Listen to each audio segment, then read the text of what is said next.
Hey, what's up, guys?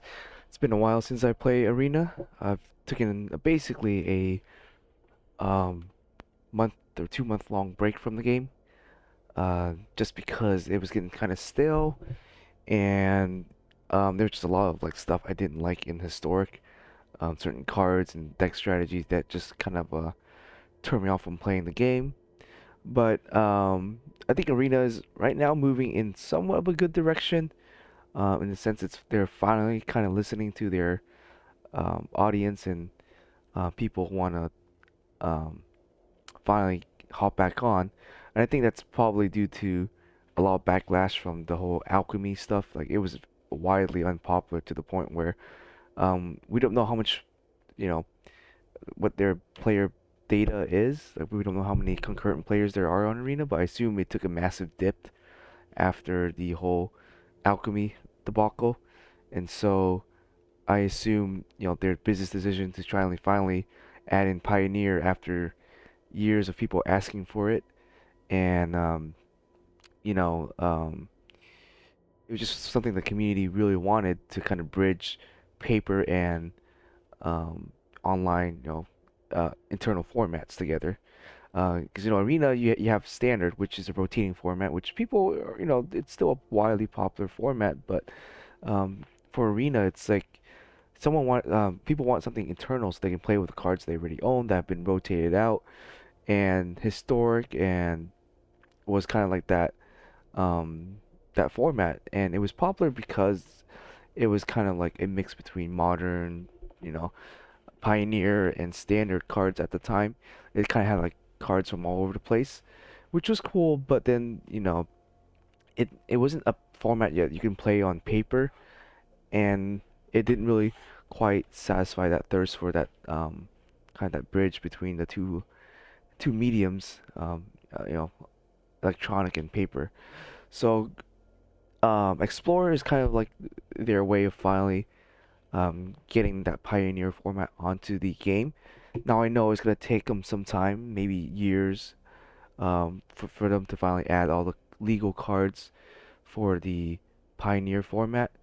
But honestly, um, they could probably do it in like a year if they just released the cards that people that are popular in the format. Like there's probably like 60, maybe 100 cards that are playable in the Pioneer format out of like the thousands of cards that are available.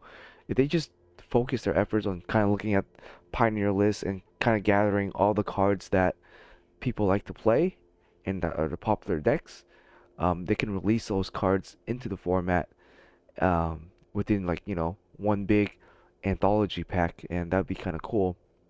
But knowing Wizards, they're gonna take a while. They're gonna probably milk it in terms of slowly releasing maybe packs or just small anthologies here and there to kind of keep the content flowing.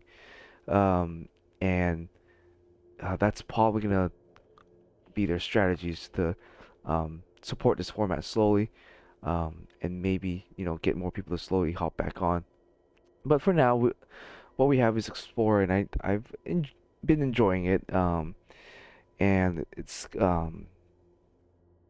it's basically Pioneer Light without it's kind of like historic, but without all the BS cards and strategies and stuff that you can't really do in real life. It's like that, and it's kind of like a lower power historic format, but is better than standard. That's an internal format. So that aspect I've enjoyed, and decided to finally hop back on Arena, play a couple of games, try out a couple of different decks and stuff like that. So the deck here that I'm just showcasing today is a blue-white control deck. Um, I know with the release of new Streets of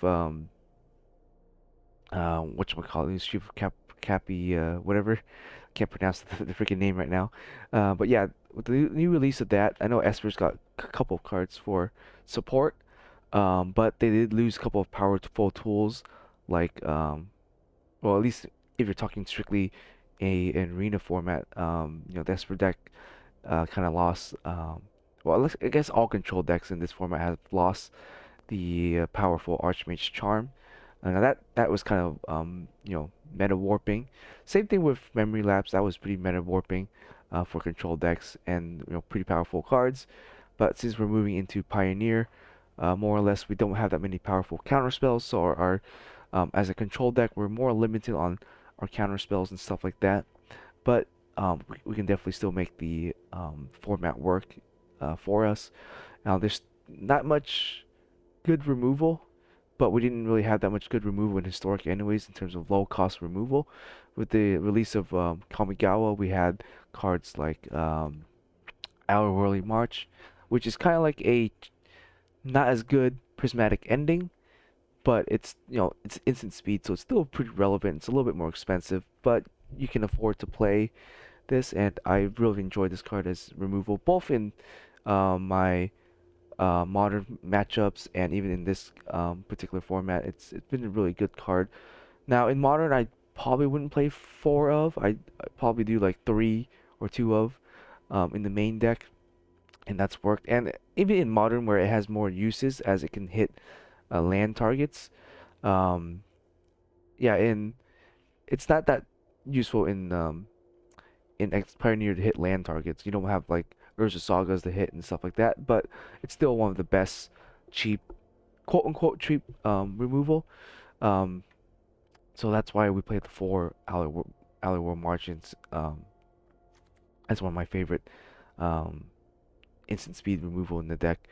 Um, but yeah, kind of digressing, I'll kind of explain the deck and kind of go through some of the card choices. Um, I think the most difficult thing about the deck is that we still are missing some efficient removal in terms of board wipes. Um, and I'll get to that a little bit later in the video here. And but other than that, I mean, the deck kind of looks pretty solid. Blue white control is pretty good in Pioneer right now. The best version of the deck is going to be the Urian deck, which is like 80 cards. It's a lot of rares. At least for me right now, I don't have enough of rare cards to craft the 80 card version of the deck. So I made like a dumbed down, um, I guess, um, 60 card version of the deck, which I think is still good. I still like the 60 card. It doesn't do quite the powerful stuff that the 80 card version does, but I guess it's a bit more consistent because you're only running 60 cards, and so your consistency is up, but your ceiling is lower because you don't have 80 cards to show in the deck with like different um, that can basically grind the opponent. So this deck doesn't grind as well, but it can still put up a pretty good fight against most most decks in the format and everything. So yeah, let's jump into it. Let's talk about the deck. And while doing my research for the Pioneer format, I did a lot of research on just control decks in general in for the Pioneer format. So I try to put together what I think is going to be sort of like the best cards to try to use. There's definitely other cards that if you don't see in my deck, you can definitely use, but I'll get to those cards as we talk about them. So I already talked about Worldly. Not much to really say outside of that. It kind of does everything you need it to do. I almost never use the um, pitch to make the spell cheaper. Only in emergencies will I ever do that. But for the most part, I'll always pay full mana cost. I know it's a net tempo loss, but it's still pretty good. And if you have Hero Dominaria out, um, this card becomes absolutely insane as removal. Like every time you can still do your turn, untap two, and just have march up to be removal. It's just very very powerful. Uh, but yeah, I rarely ditch white cards to make the cost cheaper. Only when I feel like I need to will I do so. Now Portable Hull, I recommend either 2 or 3 copies of this card. It's really good removal right now. A lot of decks in the format are low mana curve decks. They're looking to push out 1 mana, 2 mana threats. Pretty strong. They aren't as threatening as like a Ragavan or a Darcy in modern, but there's still a lot of like stuff that we want to remove that's cheap, and so Portable Hole has been a very good card to do so.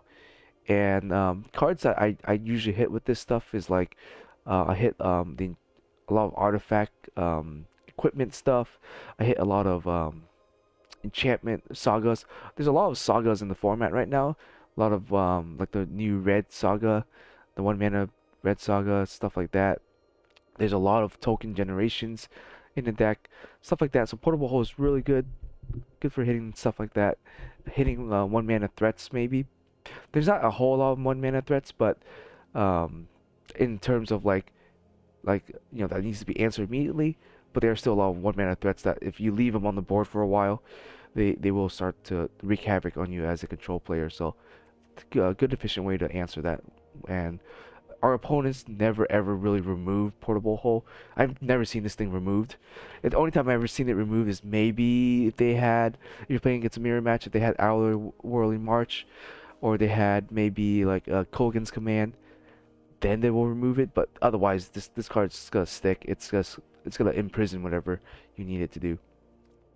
Next off, just for general good removal, is Faithful Absent. Now, I have a hate love relationship with the card. I like the card, but giving my opponent a clue token never really feels good because they just gonna draw off of it. Hopefully they draw something useless. They draw like a land or they draw something kind of useless. Hopefully they have to spend that 2 mana to do so, and hopefully we have Narset on the board to kind of make it so that they can't draw during their turn. So, um, yeah, like giving your opponent card advantage is never really a good idea. But it is a good, efficient removal card.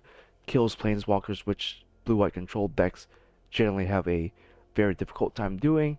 And it can kill big monsters that March and Hole can't answer. So I think 2 to 3 copies of Faithful is going to be a good place it's going to be at. The reason I don't play a full, maybe 3 or 4, is because we have Wandering Emperor, and so we don't really need like a third copy, I think. Um, Next card that it's always been a staple for me as a control player has been Search for Skanta. Now I know this card's kind of slow, and a lot of people don't like it, but just I've been playing for the past week or so with this card, and I have loved it in this deck. Um, Namely as a card that goes late in the game and you're starting to run out of resources. This card just keeps pumping, keeps getting you what you need, and keeps you in the game. It's always have worked for me so far, and I like 2 copies. I don't like you could play 1 copy honestly, and it'd still be fine. It's just one of those sacky cards that if you can get into your opening hand, you're in a good spot. If you get later in the game, you might be able to flip it the turn after, but it might be a little bit slower. Against aggro decks, obviously it's not super great, but against like mid-range to like later control decks and stuff, especially in the control mirror, this card will win you the games if your opponent can't answer it. You can keep searching your deck, getting value off of it. This plus the Teferi, this plus Teferi is always a good win con. You always untap, basically draw a card off of the search. It almost never misses the searches, so I really like the card. Now another 2 slot card you can consider playing, but is Censor uh, as a counterspell. Censor or the Jawari Censor version. So this card, or the if you want the land, you play the Disruption, the Jawari or Jawari Disruption. So those are another 2 counter spells that you can play in the deck in your 2 mana slot. I think I prefer hard counters. Like I know these cards have their place in time at the right time. At like early in the game, they're very good. Later in the game, they're kind of bad. Jirari is good with Narset if you need lands. You can always, grab a land off of it.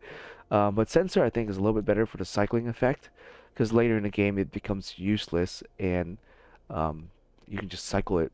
I found that I didn't care for. I found that I almost always cycled the Censor. I almost never was able to cast the Censor. I think if you're gonna play Censor and you have to play 4 copies of it. Like you'll either see it or you never see it. If you play 2 copies, 1 copy of it, you're never gonna see it. It's never gonna matter. It's gonna be an opt basically in your deck, from my testing and playing. So I decided to just cut it out completely. and just stick with um, early removal in the game, and a hard counter for cards that are like spells. So that's why I opt to play 3 Dovin's Veto.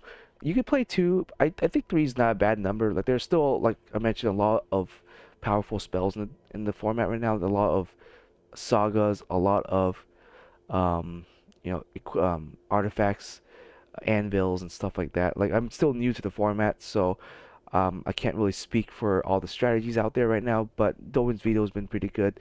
It's been hitting other planeswalkers for me. It's been hitting other fairies. It's been hitting Chandra, the 4 mana Chandras, um, other emperors and stuff like that. So I think 3 veto's been pretty good for me. Now I don't know if I would go the 4 veto. I think 4 veto might be a little too much. But yeah, 3 veto has been fairly good, and I've been liking the cards so far.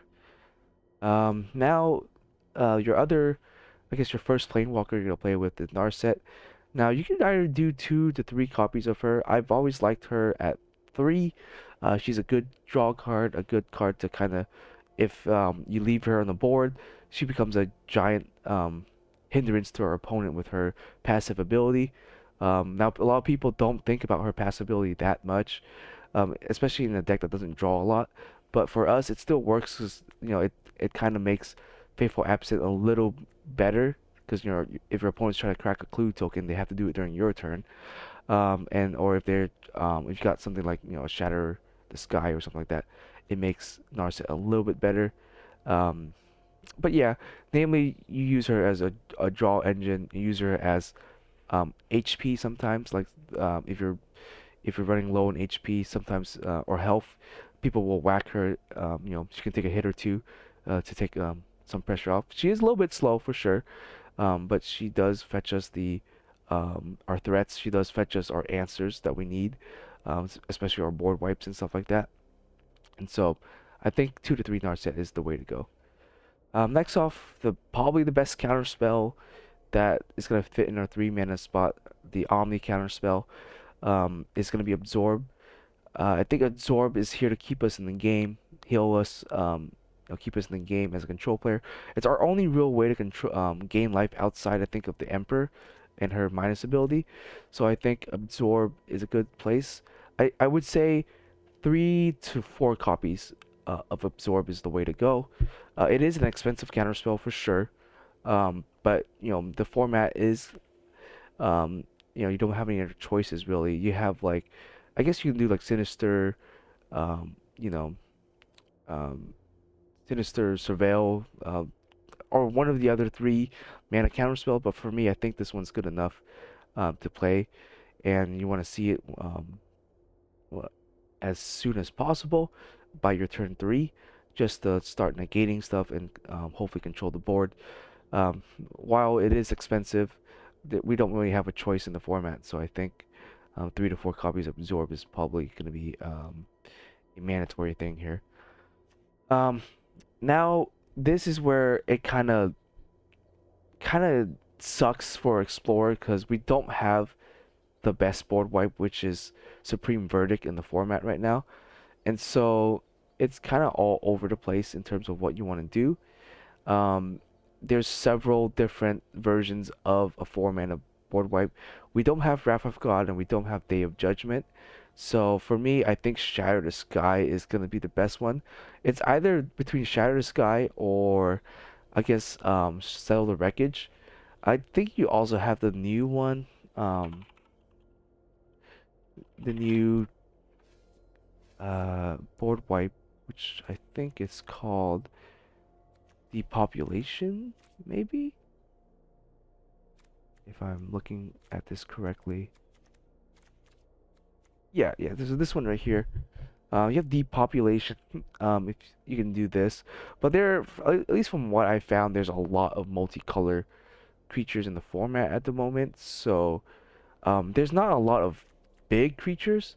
Like one of the only creatures I've killed with this thing that's been big has been uh, stomping giants or sorry, bone crusher giant. That is the largest thing I've seen so far from what I can recall, and maybe like a shark or something like that. But yeah, majority of the creatures are kind of um, like they're low level threats in terms like they're usually 3 power. So I think Shatter Sky is gonna be our best option. Now you could do Settle the Wreckage and stuff like that too. I just don't like ramping my opponent up because basic lands are very popular in the format because the lack of fetch lands, the lack of real good you know uh, dual lands. So there's a lot of fetch or sorry, a lot of basic lands. So I don't know if I like um, Settle the Wreckage as much. I think I have one copy from from the old Ixalan days. Um, yeah, so I don't know. It can lose you the game, it can win you the game, obviously, but it might be a good to add it to like your side deck and or maybe even main one. But um, in terms of 4 mana slots, it's either between this or like Shatter Sky or Depopulation. So take your pick for now. When and if we do get Supreme Verdict, I would definitely just play Supreme Verdict over any other choice that we have for the 4 mana board wipe slot. So in the 4 mana board wipe slot, you can either play 2 to 3 copies of the card. Now that's your choice. For me, I'm only playing 2 just because I think I have enough cheap removal and counters, so I don't really need the 3. Um, Now this is just to keep our opponents honest, so they don't like put out too many big or go too wide. But yeah, so I don't know, 2 to 3 copies there. Now the best planeswalker in the format, probably in the 4 mana slot, would be the Wandering Emperor. She's been really good. Um, she makes bodies for you. She can be a win con because she keeps generating tokens. She's great at playing removal. She does all the things that you kind of need to do um, in the 4 mana slot, and she's really powerful because of that flash ability, being able to flash her on your opponent's turn and just make a token and pumping up that token and just kind of going off of there. Really powerful. I'd highly recommend either 2 to 3 copies of her. Um, in the 60 card deck, I'd put play 3. In the 80 card version, you definitely want to play 4.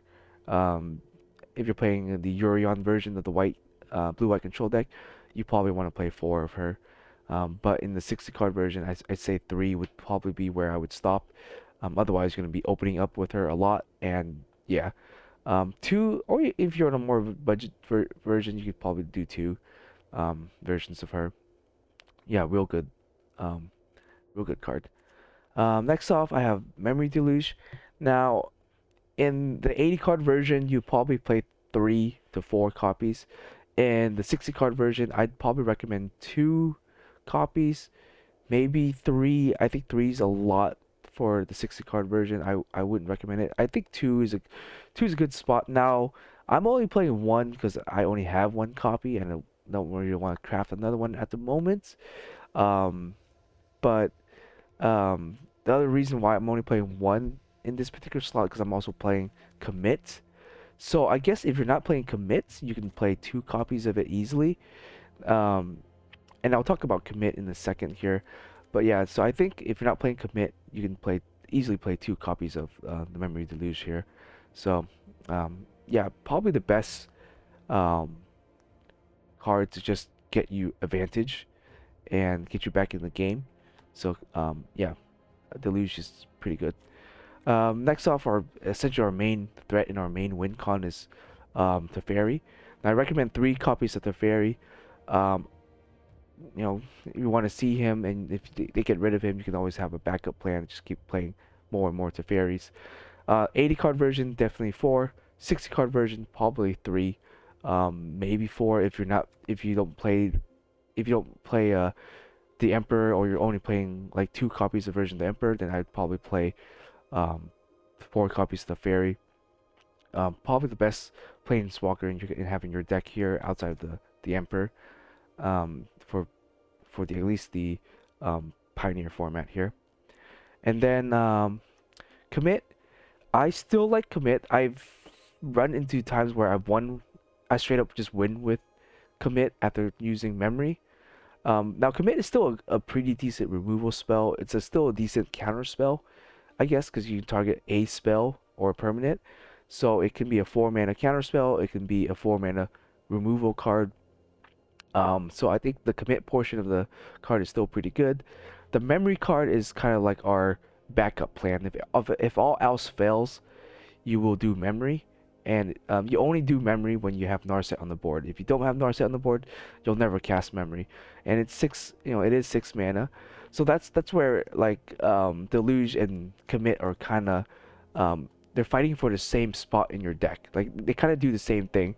The first portion for Deluge is to draw. The first portion for Commit is to counter and removal, and the second portion of the card, the flashback, basically essentially they're both flashback, right? So the flashback cost being 6 or 7 mana is going to be like your win con. In terms of the luge, you flash it back, you draw, you search your 7, you draw your 2. Hopefully you find your win con there, or hopefully you find your answer. The commit or the memory part is basically going to be your win condition. If your opponent has a hand and they have no way to remove the Narset, you play the memory part. You know get rid of your graveyard, get rid of your hands, and you win with the 7 cards in your hand, hopefully. But yeah, so that's the commit. It's a threat that your opponent eventually has to answer. If they're not playing any sort of graveyard removal, they need to remove this, or they lose, or they need to remove the Narset. So that's why I'm playing the commit. But yeah, it's up to you, honestly, if you want to play two deluges for card advantage, or you want to play commit for that cheesy win sometimes. And to round off our removal, I'm playing one farewell. Now farewell, it's kind of between farewell and like another 3 man or another board wipe, another 4 mana board wipe, or something like a cleansing nova. Um, I found myself casting farewell a few times, and it has worked. Like the cool part about it is that it hits.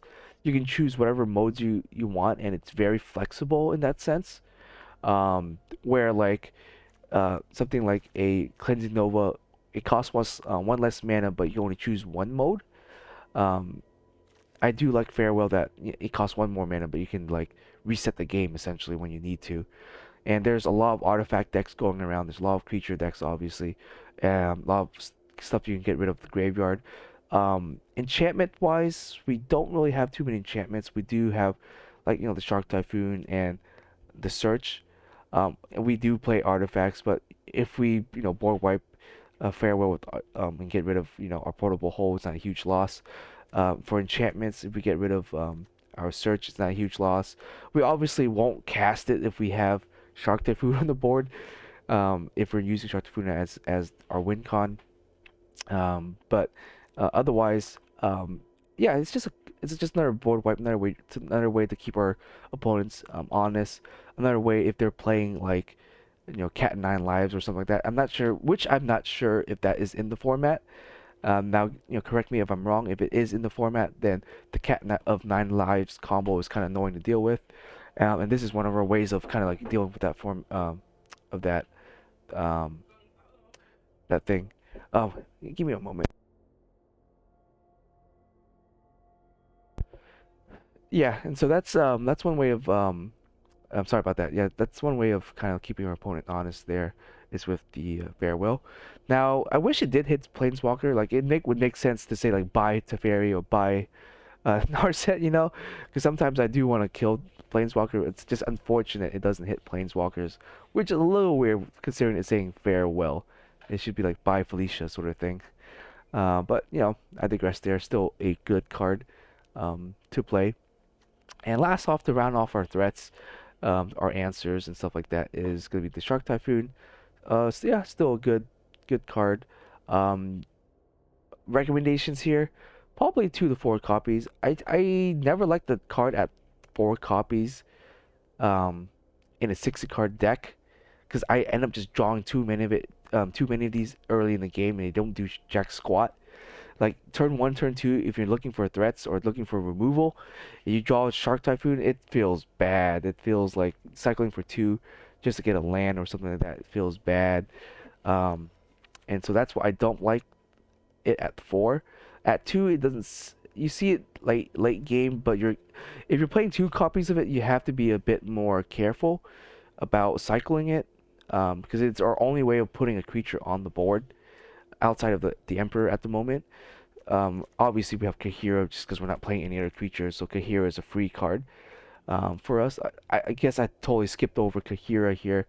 If you're not playing any creatures in the deck, then Kahira is going to be your only creature that you're going to be playing that you can actually play, and it's a great companion for the fact that we don't have anything else, so it's a free card.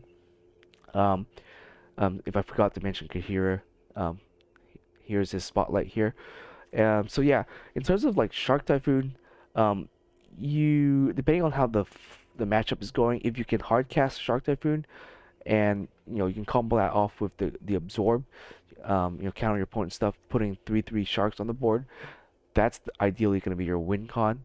It is hard to cast as an enchantment, but you know, it's our only way of putting a creature on board and threatening our opponents for a um, threaten their health total.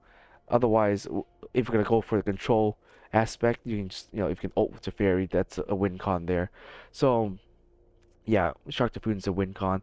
Even if you can't cast it as a enchantment, if you can put a like a 5/5 body on board and protect it, or maybe even a 3/3 shark on board and just protect it with your Dovin's Veto, protect it with Absorb, just have it so that your opponent can't remove it. You could win the game just by turning sideways every turn and just kind of clocking your opponent down that way also. So yeah, Shark Typhoon is gonna round off our threats here.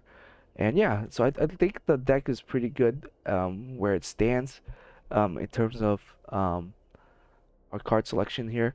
Now, the land base is kind of all over the place right now. I kind of testing certain ratios of lands, so I don't really have a good idea of what to do with the lands yet. I kind of took what people were playing in the format, and I kind of looked at like the 80 card versions, stuff like that, and seeing what people are playing, and then kind of just making this list off of it.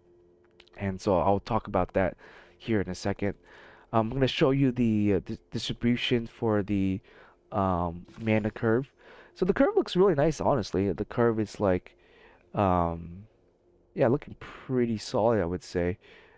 Just 7 across the board, your average here. Um, your 3 mana is going to look a little bit higher because Shark Typhoon is usually cast around this part of the game. So if it looks kind of expensive on this end, it's just because of Shark Typhoon. Shark Typhoon is usually cast between 3 to 5 mana, sometimes 2 if you're looking for a land or something like that. Then you would cast that. But otherwise, yeah, the curve looks pretty good. I've liked the where the curve is. If you look at the distribution, I can't speak right now. Distribution for lands. I'm playing 25 lands. You could play 26 if you want. I'm playing the Search for Escanta, so I think I can cheat a little bit on the land there and play 25, which has been a pretty good spot for me. And keep yourself in mind that Search for Escanta can either help you find a land or it can be a land itself. So um, that's why I'm playing the 25 lands here. You have 9 Planeswalker, just the 3/3/3. Obviously, the Emperor doesn't have a Planeswalker name. No one knows her name, so she's not in here. Enchantments, yeah, artifacts. You're playing at basically instant speed. Our only 2 spells I think that we're playing at source speed is the board wipe and yeah, the board wipes essentially is our only cards that we're gonna cast that sorcery speed, and our artifacts obviously the portable holes. So yeah, that's this distribution. I just named it this for Explorer Azorius. I haven't come up with a funny name for it yet. So that's the name for the deck right now. Now let's talk about the land and the side deck, and we'll wrap up the video. I know it's getting kind of long, but I like to kind of be thorough about my explanation of the cards, especially for people who are picking up the deck or who are new to the strategy. Control is a type of deck that's fun to play, but if you're not experienced in playing control, it can be kind of hard to pilot the deck, to know when you need to respond to stuff. Like control is not a noob friendly deck. If you're new to the game, but it's not an insult to anyone, but it is a hard deck to pilot. It is a deck that you have to manage your resources very well to play the deck well and to know what your opponent is doing with their strategy. That's the hardest part of control, is to figure out what your opponent is trying to do and how to stop them. And because Magic, there's just so many decks in the format, so many ways to play the game. You just have to know the general strategy to play, how to effectively counter their strategy while playing your strategy without cucking yourself with your own win cons and stuff like that. So yeah, that's why I like taking a long time with my videos here. So let's move forward and talk about lands. Now, as you can see from my curve, we're leaning with a lot of white pips right now. So a ton of white pips. Now, looking at my land base, I have more islands than I do have plains, which I might change. But the reason why I'm still heavily on the blue side, it's because for Narset, by turn 3, we want to have blue mana for Narset and Absorb. We're almost always gonna have blue mana slash white mana for Portable Hole and stuff like this in the early game from our dual lands. But by turn 3 and 4, I definitely want like um, double pips of blue for like these cards right here. Um, and obviously we need blue to cycle the sharks and stuff like that. So by turn 4, obviously double white is going to be also important for the Emperor and Shatter the Sky, or our board wipe in general. I haven't found it hard to get to the double blue or double white by the time we get to turn 4. So that's why my deck is leaning a little bit more towards the blue side than it is to the um, white side. But it's pretty even. Honestly, if you look at it, it's like one or two cards off of each other. So let's talk about it. So in terms of cards that are giving us just single blues, we have a total of 1, 2, 3, 4, 6 cards that are giving us single blues, and then 5 cards that are giving us, or 3 cards that are giving us single whites. Now, for the most part, we're getting our white sources off of this. We hate. I'm okay with playing blue as my first land color. I'm not okay really with playing white as my first land color. That sounds kind of weird, right?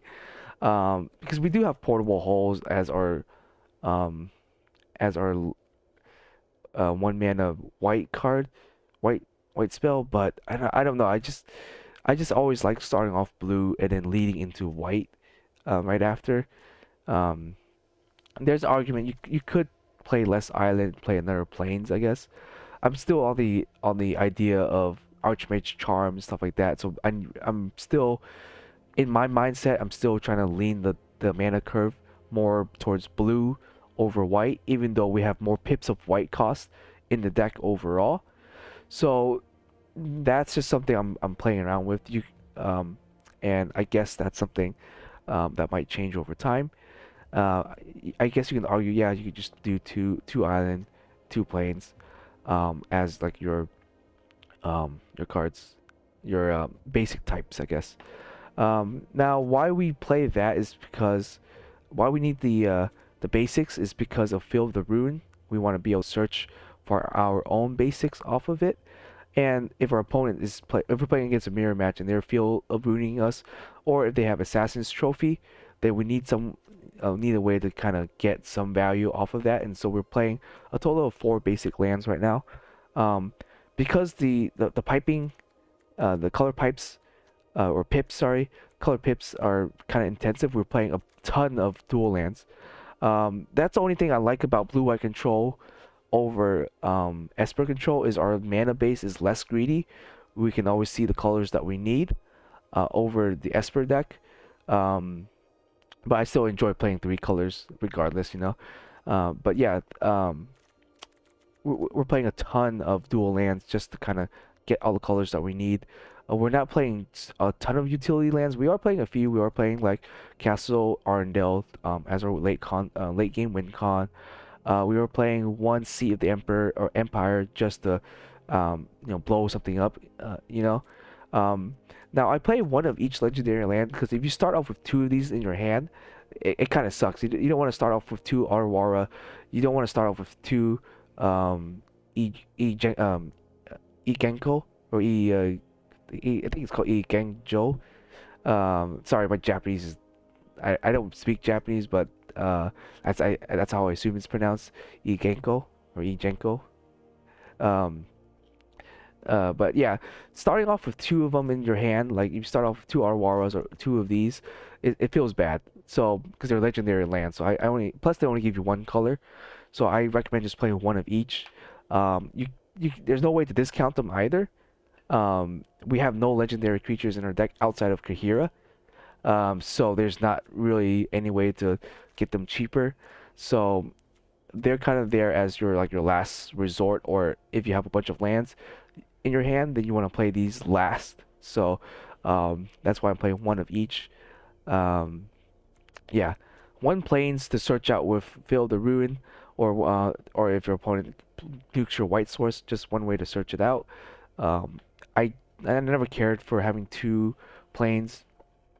Like you don't want to open up with two white colors in the early game. That's you want to open up with a white and a blue.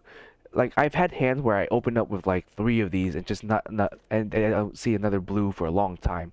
So I wanted to avoid not seeing another blue source in a long time, or not seeing a blue source at all.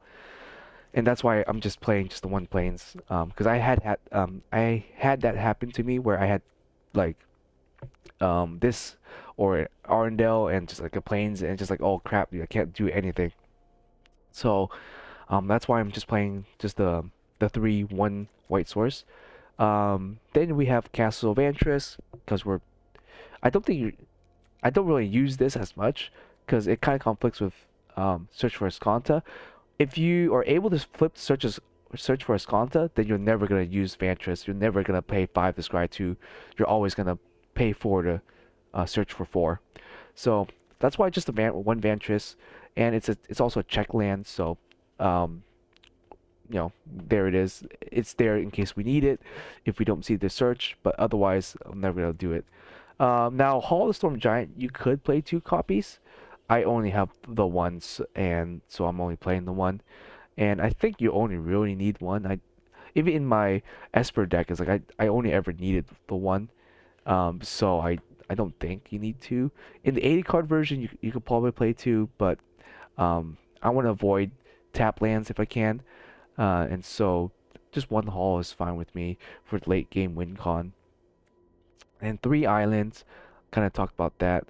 3 islands, if they nuke your blue sources, you really need to find your blue sources, or you turn your Fill the Runes into blue sources, which is more important, I think, playing the deck than our white sources. So 3 islands there.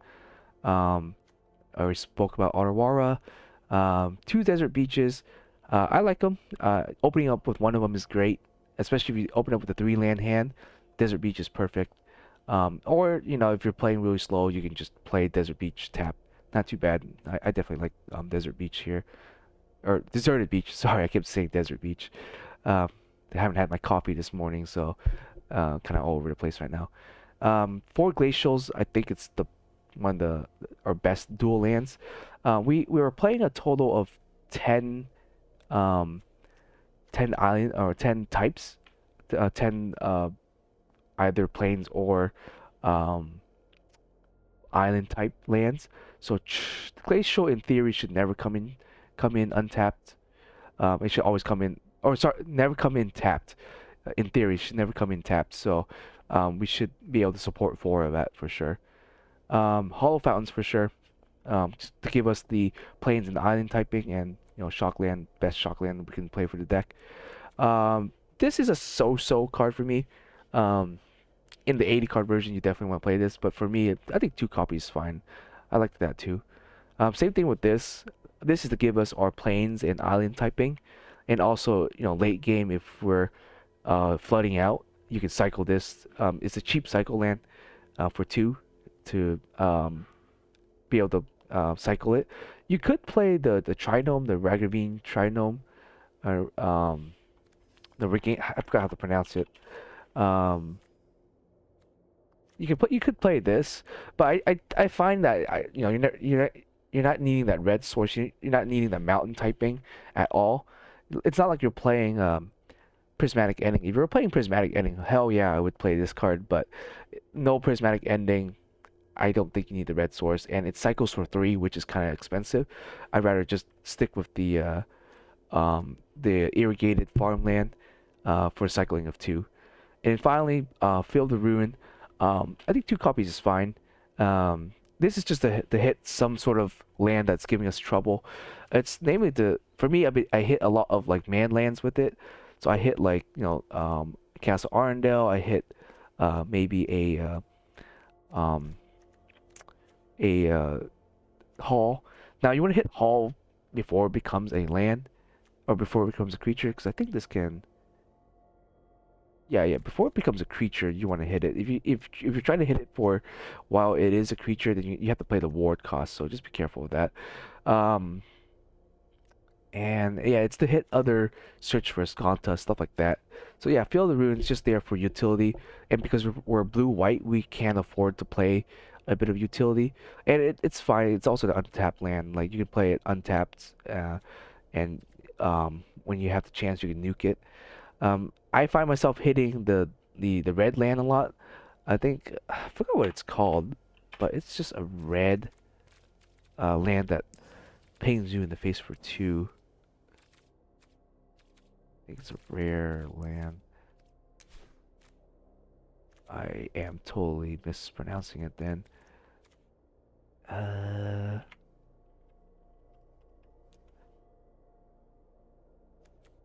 Is it not in here? Oh, maybe it's not legal in Pioneer? I have no idea what it's called. I know I have a copy of it. Let me check my mono red deck somewhere. Oh yeah, let's go. Ramp the ruins. So I usually nuke this right here. Just to avoid taking damage. So yeah. That's what Field of Ruins for. So just 2 copies. Now let's speak about the Sideboard here. Obviously we have Kahira. Let me check the time. Yeah, it's getting a little long, but yeah, let's try to go through this real quickly. Kahira. Why not? There's no reason not to play Kahira if you're not playing any creatures in the main deck. Kahira is a free card, free body. You can add it to hand. You can use it as cost for the Outworldly March. Um, and it's just a big. If you can slap it down, and you can pump it up with the Wanderer. It's still really good. So the Wanderer and the Shark Typhoons work really well together. That's why we play 3 copies of Shark and 3 copies of Wanderer. Plus, like if you have a Shark on board and someone attacks it, you can flash in the Emperor and give your Shark first strike. It's like woo, that's a pretty good strategy there. Or if you have a Shark Typhoon, you just keep pumping it up with the Emperor. You can win with that with it that way also. So yeah, Kahira, Digger's Cage, for the fact that you want to keep your opponents honest. If they're playing stuff that's cheating stuff out into the battlefield, you want to side this in. So it's against Coco decks, against decks that are playing like the Birthing Pod sort of style, or like Indomitable, Indomitable Will or whatever. That's what the cage is for. And we don't really need to cast anything from our graveyard, so it doesn't really hurt us. Our only 2 cards that we cast from the graveyard is going to be Commit and Deluge, so we can easily side those out if we wanted to. And yeah. Now you can play 2 to 3 copies of Rest in Peace. I'm only playing 2 because we have the cage also, so I guess 2 is fine. 2 Cage, 2 Rest in Peace is fine. Aether Gust for against green and red decks, still one of my favorite uh, side cards. I love this card in Modern. This card wins me games in Modern, so love the card. 2 copies should be fine for this format. Now, I haven't never really used Sunset Rivalry uh, much, but it's a good card. Like if you're playing against a lot of aggro decks and stuff like that, this card for 2 mana is just so good. Healing you, getting you some bodies, getting you some draws, or it replaces itself. Definitely think it's good against like aggro decks and stuff like that. Good win con against them. Um, I have no idea what this card is for. I just saw it in some other decks. I think it's for if someone is playing if you're playing against black and they're playing something like the mine what the hell the card was called. I play it too, but I keep forgetting. I always get wrecked by Narcissus Reversal. Um, Uncounterable black spell. This is called Thought Distortion. I think that's what you play to counter Thought Distortion, because Thought Distortion would wreck your hand. So the one Narset reversal is for the Thought Distortion, is what I believe it's for. So um, correct me if I'm wrong, um, or just let me know. But that's what I think the reversal is for. Then Triple Dispute, best counter spell against the mirror match. Enough said. You could play Spell Pierce. I don't care for Spell Pierce. I think you already have Doan's Veto. Don't really need the Spell Pierce. Um, I don't know what deck you would side Spell Pierce in that you wouldn't just side Dispute in against. Like Spell Pierce is used to play against Planeswalkers. It's used to play against other counter spells. So if you're playing against a blue deck, you might as well play Dispute over Spell Pierce. Plus, you can still play, you still play Dispute for a hard 3 to counter something. So I think it's better than Spell Pierce. And plus I think it's namely to be used against like Phoenix decks and other control decks. But against other control decks we have Doan's Veto, so I don't know. Yeah. And then finally against last card, just another board wipe to hit other enchantment and artifacts. You could probably play another Farewell. I don't have another copy of Farewell, so I just shoved in Cleansing Nova for now. But yeah, that's the deck. I don't know what other cards to play inside, but I think that's pretty good right there. Yeah, if you got any questions, comments, concerns or whatever, just let me put them down in the comments. I'll respond to them as I usually do. But yeah, I'll play the deck out. I think the season is about to end right now. So I placed gold 2 this season, just because I hadn't had a lot of time to play, and the format just came out about like 2-3 days ago. So I finally hopped back onto Arena, and started playing Blue White Control. But yeah, let me know what you think of the deck. I think this video is going on for almost an hour now, as most most of my videos do. I'll definitely have some gameplay videos of it up pretty soon, and to showcase the deck. And I've really enjoyed playing this deck. If you have the cards, I'm kind of crafting the 80 card version of the deck. This is what the 80 card version of the deck looks like. It's very expensive. Like no doubt this deck is extraordinarily expensive to craft. But yeah, like you have to kind of double up on your rare cards, whatchamacallit, more board wipes, more deluges, more Teferis. I don't even have a 4th copy of Teferi. More farewells. The mana base is where it gets really expensive. Like just look at the mana base here.